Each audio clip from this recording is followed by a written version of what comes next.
So the first question comes from Tommy. And Tommy says, I'm looking for general advice on rolling chords. Having smaller hands, often I find it problematic. I learned the Silent Night in the style of Rachmaninov by Derry Bertenshaw from Pianist Magazine. And here it's necessary to roll chords in several different ways. And then Tommy goes on to describe the different ways, which we'll look at in a second. These all seem to give me issues, especially when needed to control the melody, which is the case here on every chord, as the melody is in the left hand. Yes, I have a query about that, Tommy. Maybe we could look at it as we go along. Let's just get clear on the difference between arpeggiated chords and broken split chords. So if I'm just playing an arpeggiated chord, I'm playing from the bottom note to the top in order, one note after the other. If I'm playing Baroque music, sometimes I can do the arpeggiation the other way around, depending. But it's assuming we're talking about here left-hand chords. So this is a spread chord. This is a split chord. Do you notice what I'm doing? I'm playing these two notes first and then those two. I could equally play the bottom note first and then the top three, or various other possibilities of breaking. Arpeggiations, rolled chords, tend to draw attention to themselves because we hear one note after the other, you know, ta-ta-ta-ta-ta-ta. When we break a chord or split a chord, we're hearing fewer events, so they're a little bit less obtrusive. So the arrangement of Silent Night, which feels very strange to be playing at this time of the year, coming up for spring, but we've got this lovely familiar tune,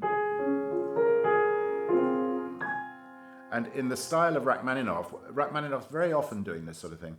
He might give us a note and then play that note again and again with a different harmony underneath it, right? Or the end of the C sharp minor prelude, the same sort of idea. We've got the C sharp colored but with all sorts of different harmonies with different meanings. So we've got this little fragment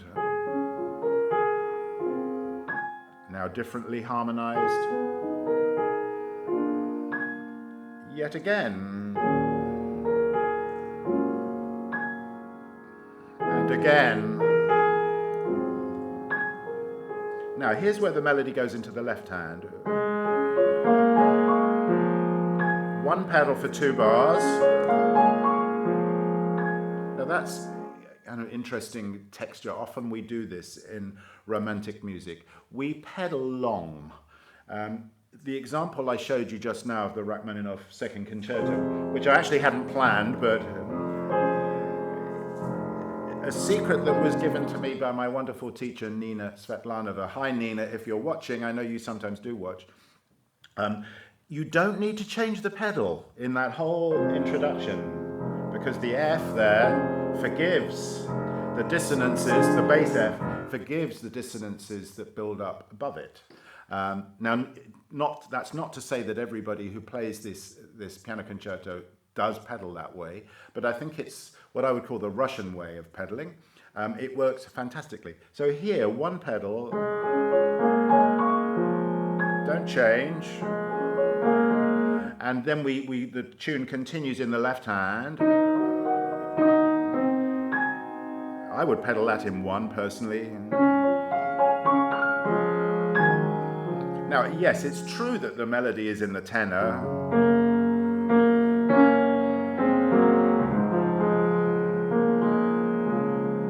Until maybe it isn't. Maybe you could say, well, in bar 10, the melody goes to the F, you know, the middle of the chord. Do we all know how to voice chords? We can choose whether we have the top, middle, or bottom note. Let's say it's a triad. My voicing there, it would be a bit contrived, I think, there to go for the middle note of the triad. I don't think he would have written it that way. So I'm looking now at what actually happens in bar 9.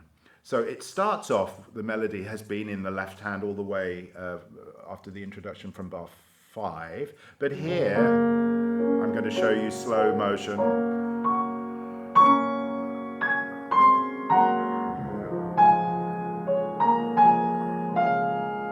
So I would personally prefer to play a little bit more to the top. So if you look at the voicing there, there's my main melody note, surely on the top. So I would play the upper, the doubling, it's doubled 2 octaves apart. I don't think I would want to do this, because then I don't really hear that upper line. It's 2 octaves away. So my thought would be, how much in percentage terms of the tenor do we have versus the top? Is it 50-50? In which case the upper voice is going to disappear. Is it maybe 60-40, 60% top, and a little bit less underneath? This is all the sort of decision that we have to make when we're playing music like this. So therefore, I would dispute or challenge maybe the assumption that the melody is exclusively the tenor, the left hand, and just bring the sound up a little bit. Let me show you.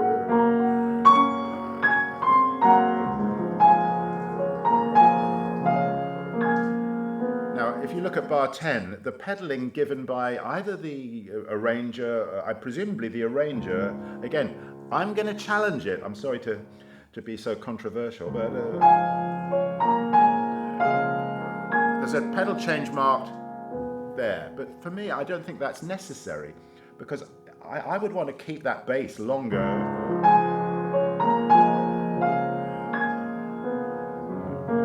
I feel that C flat, the dominant 7th there, can be held in that longer pedal. I don't feel any need to change the pedal. Maybe that's a side issue there. So let me just see. One thing I want to just share with you. I hesitate to call it a trick, but it's something that like a conjurer will do something that we know isn't real, but makes us believe it's real. This is a sort of similar idea for the pianist. Now what I'm going to do is hold on to those 2 right-hand notes beyond the pedal change, because I want to catch the bass in the pedal. Now that gives me a seamless join there. Otherwise I would get a little gap there. It's not 100% necessary. Then I make a connection. So you may say, well, hang on a minute, you're saying that you can hold over those 2 notes into the new pedal with a different chord? Surely that's going to give you a smudge. Well, does it? Let me just find out. It doesn't, because we've got a new bass, a new harmony, and yes, there may be a little residue of the B flat, G flat, but not enough to cause any issue at all. So it's probably a compromise. You're saying either we get a tiny little blurring or we get a gap. Which is the better? For me, the smooth line is more important than the possibility of a tiny little bit of dissonance there, which actually I don't think we hear anyway.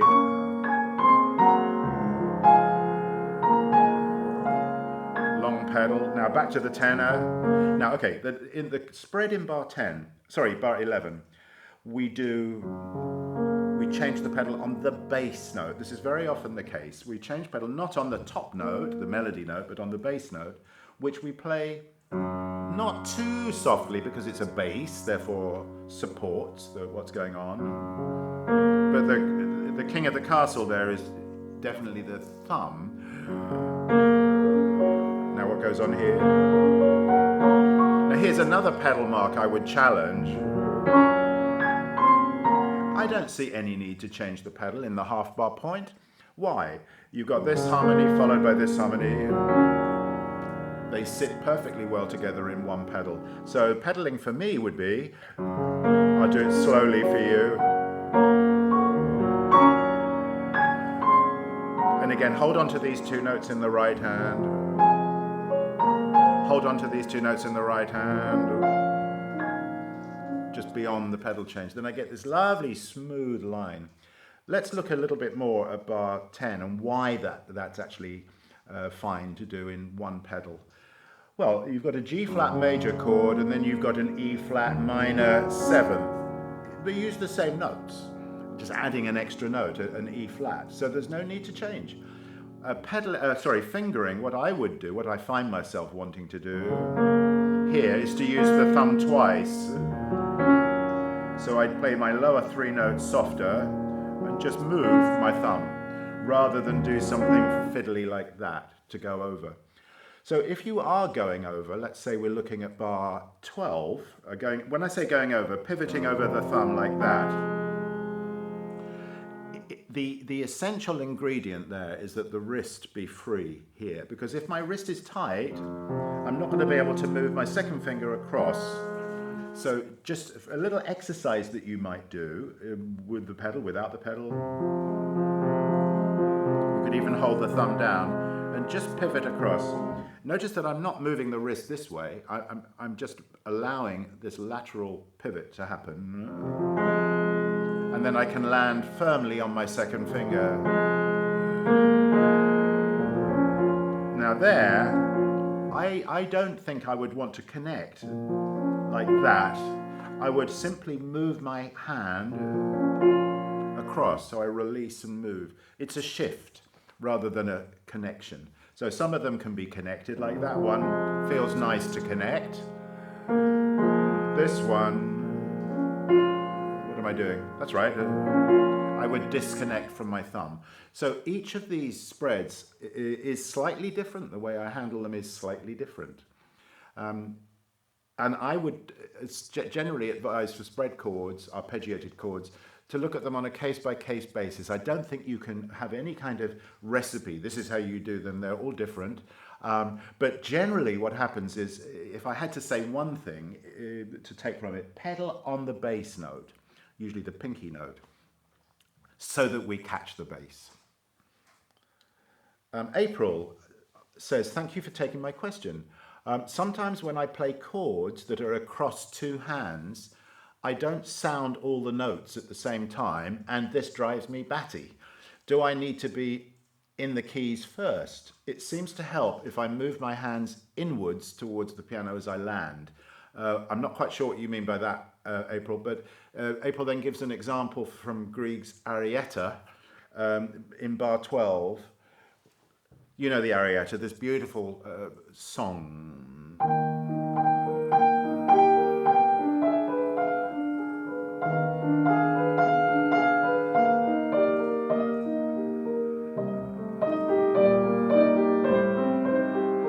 Change the color. Maybe take a little time there. I think it's that one. That's not bar 12, is it? No, this is bar 12. Here. Okay, so when we land on a chord from above, we play it, doesn't matter what I play, we risk getting a percussive edge to the sound, because if I try and block the notes from going down, can you hear that noise? That's action noise. That comes from when I percussively attack the keyboard. So unless we want a particularly percussive edge to the sound, or if we want to show off a little bit, I'm thinking of the beginning of the Tchaikovsky concerto. I'm not going to play it, but you know, sometimes you see pianists landing big from height. It's not going to matter much up there, but sometimes it's for show, other times for a certain sound. But generally we've got more control if we can be closer to the keyboard. So the left hand, of course, in that bar, April there, the left hand is already in position with my pinky and my second finger on the keys. Now the right hand, I have to move from my C to my tritone there, E flat, A natural. How do I do it? Do I get there first and then play? Well, maybe if I've got time, I I could do that, but sometimes we don't have time. We have to use the note before the jump as a springboard. Propulsion. So I have to jump in some way from the C and land. Do you notice how I do that? Up, down, and to avoid the percussive edge, that edge, I have a very slight cushion in my wrist. I'm sensing there. If I do it in slow motion, I'm above my keys and then I sink down. Now, this is kind of controversial because a lot of teachers don't agree on this thing. What's new, you know, we've got two main political parties in this country who disagree on virtually everything, and that's what keeps politics alive. So maybe that's what keeps piano teaching alive, the fact that this teacher says one thing and another teacher says, oh, no, it's this. Certainly, one movement we need in piano playing is that cushioning from the wrist. So I would also want to play my left hand with a little bit of give, not to go low here, but just to give a little bit as I descend. This kind of sense keeps the sound warm, round. Let me just refer back to your question. So sometimes we need to be on the keys. I'm thinking of when we want maybe something louder.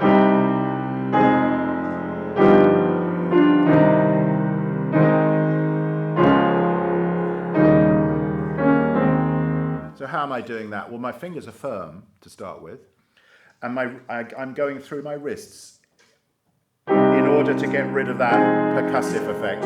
If I brace my wrist, I get a slightly different sound. That's more of an attack, so I want less of an attack. So I'm using just a little bit of drop there. But chords are very important that we practice chords. When I arrived here this morning, one of the first things I did just to warm up a little bit would be just to go through my common chords, 4-note chords, and I go through all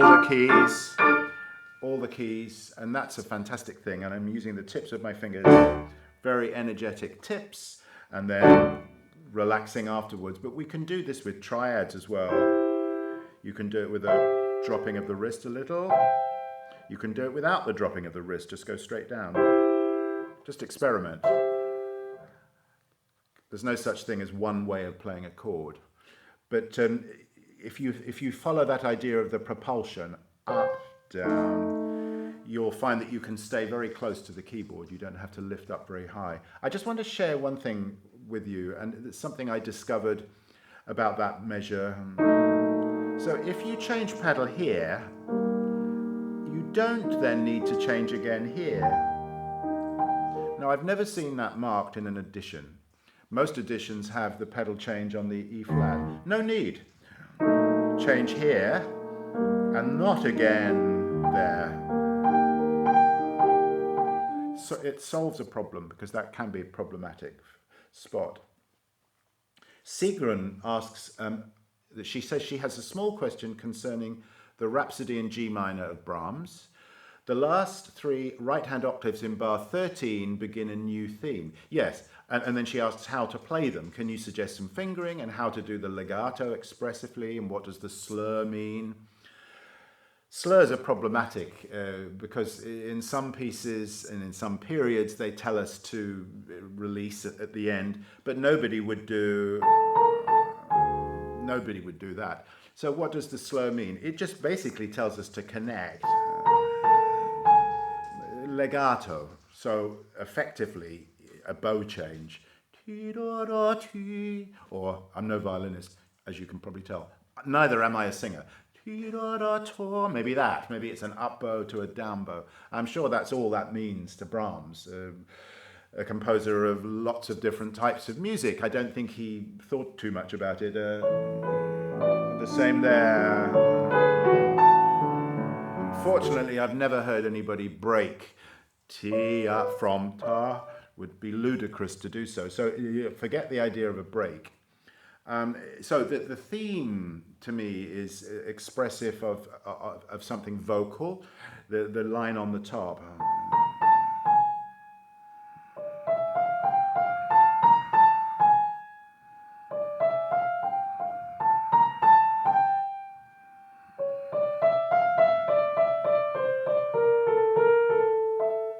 So what I would do is very much play that line by itself without the underneath notes to start with. Just with whichever fingering you're comfortable with. I think for my hand, 5, 4, 5, 4, and then make a substitution. I can break in my hand there, but the pedal will connect. Substitute. And you notice what I'm doing here. I'm not playing with my fingers, because if I play with my fingers, articulating from my fingers, I get a kind of robotic sound, like a machine. I want to sound like a singer, like a voice, like a human being. So the intonation as well, important. If you think of this interval, you've got a tritone, an augmented fourth. See if you can pitch that in your voice. And how to shape this. Not horrible, but I feel like I'm right at the bottom of my key, almost squeezing the sound out. So when I add my thumb is actually very light. And when I hold my thumb here, I'm not pushing into the thumb. That's known as key bedding. We do not want key bedding. I'm just lightly resting on my thumb, and I'm able to move it in and out.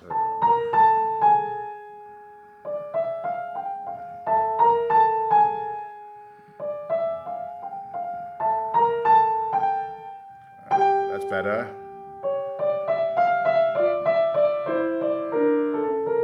Move. Can you see how flexible I am here? I'm avoiding this. Fingering. There's a kind of general principle I hold by with any kind of octave fingering. If, in a legato octave situation, you can use a 4 on a black key without twisting at the wrist, then use, by all means. Do you see how I'm able to use the 4 there without changing my angle here? That's fine. If you had to do, let's say your hand was small and that involved that sort of thing, then don't do that. Just use 5. So you can use all 5s in octaves anywhere. And I'm very much a believer in avoiding this business of the 4th finger on black keys. When we've got, say, forearm octaves or wrist octaves, just use 5s. In legato octaves, so-called legato octaves, 4 is actually quite convenient for me here, so I would use. There's just one other feature, I think, of long notes. When we've got a melody line with a long note, and it's followed by another note, we have to be careful about that note, that we don't bang it. Because if I play the D with the same amount of tone that I used on the G sharp, it's going to cause an accent, because that sound has died. So I match what's left of that. So let me see.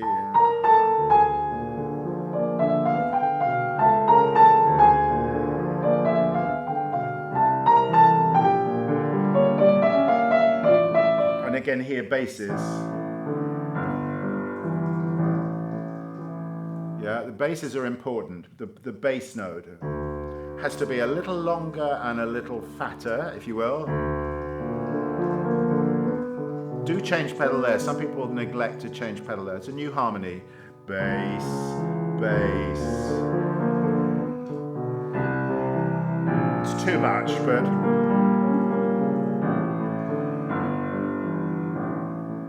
I'm exaggerating that. It's too much, but a little bit. I sometimes imagine a font, a different font size. Perhaps this is size 12 bold, and this is size 10 grayscale. But it's not actually grey, because I'm shaping this as well. I find something expressive in this cello line as well.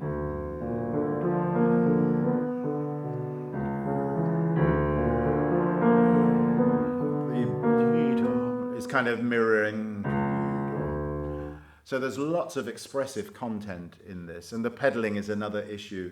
So just very quickly, I think we're doing all right for time. I pedal those, of course.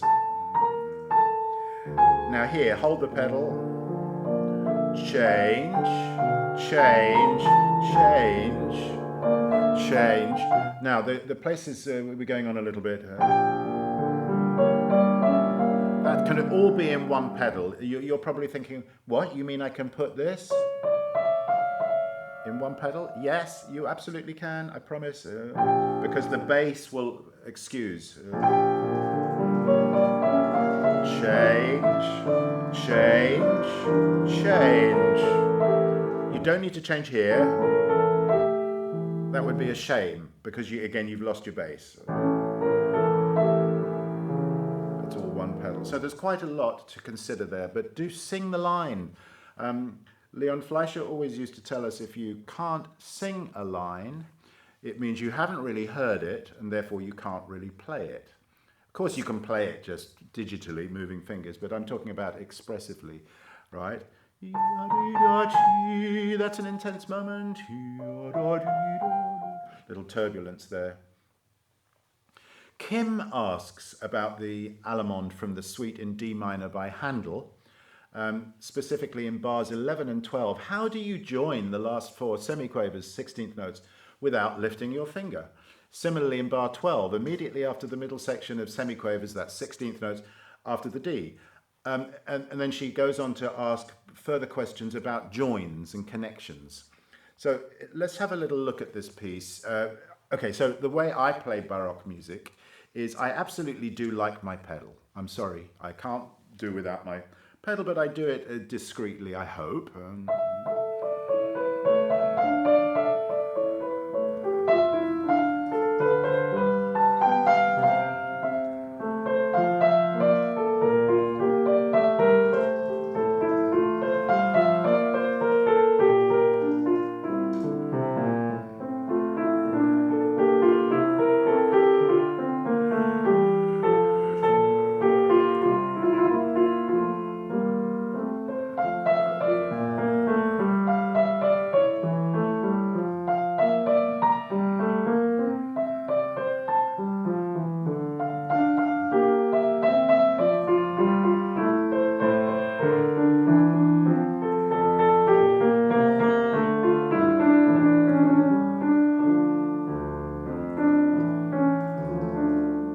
I'm going for there is the sound, a certain sound. I like to play with colour. So maybe because this is up in a higher register here,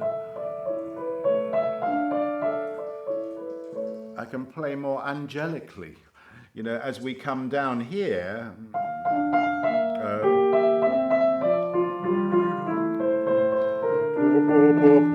I'm drawing on my inner contralto, my inner mezzo-soprano. I've got two voices happening.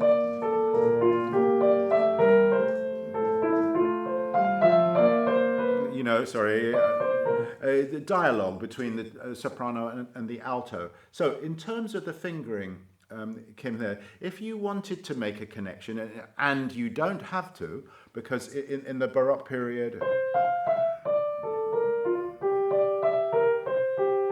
we're allowed articulation. I'm going to show you a little bit about articulation. But if you did want to join, and actually I quite like on the piano, it sounds rather more beautiful to connect. So you've got a couple of choices there. You could either do 5, 4, 5, and just assist with the wrist, come up and then come down, or 3 substitute to a 5, provided you can do that quickly enough. Then here the fingering, I'm in bar 11. Here, 3, 4, 2, 1, 4, 5, 3, 5, 3, 4, 2, 1.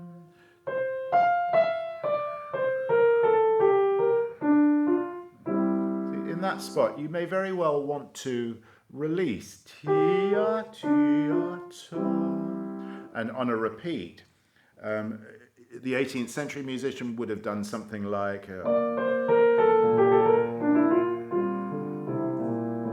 Rather delicious, isn't it? What I'm doing is filling in this third and releasing upwards, and then putting in a juicy appoggiatura. Don't have to, but compare.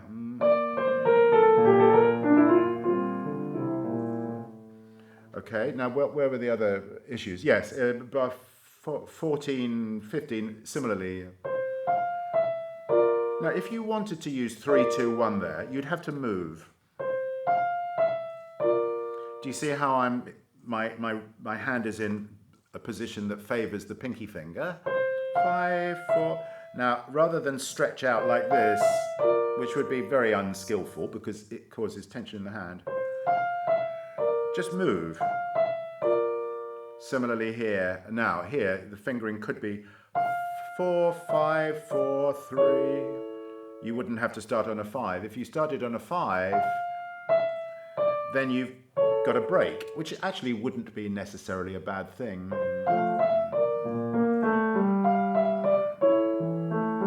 It's not illegal. I don't like it myself. I'd rather connect. So 5, 4, 5, 4 is possible. And voice to the top. You could even spread the chord a little bit. That's perfectly okay. More dialogue.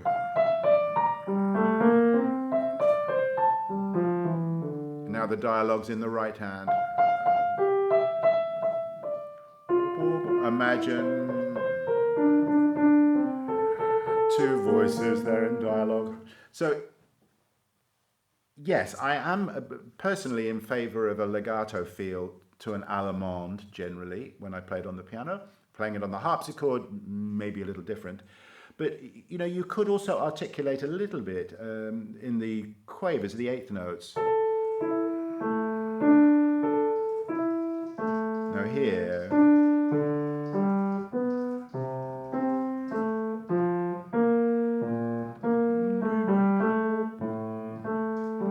just gentle articulations, just slight separations if you want. So, you know, a little bit on embellishment, I've already given a couple of ideas, but on the repeat, let's say you're doing a repeat.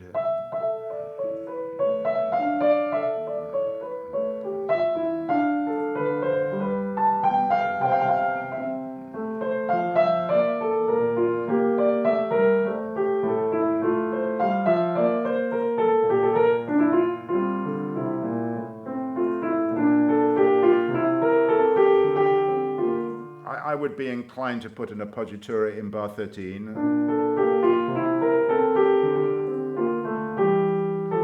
Maybe here, rather than just a bit bald.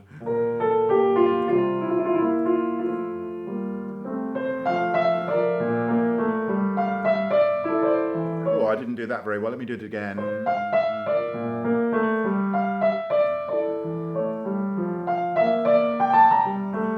Put a little slide there. Maybe a little bit of a trill and maybe another slide. You don't want to put too much in there because it gets a little bit cloying after a while, but you know, less is more. You could put in just a few changes. Just enjoy them. I think this is the whole point of them. It's like a little surprise. You're dishing up the same food again, present it slightly differently, find something else. And you don't even need to know exactly what it is you're going to do. Just have a few ideas. Maybe I'll do this, maybe I'll do that. Maybe I won't do anything.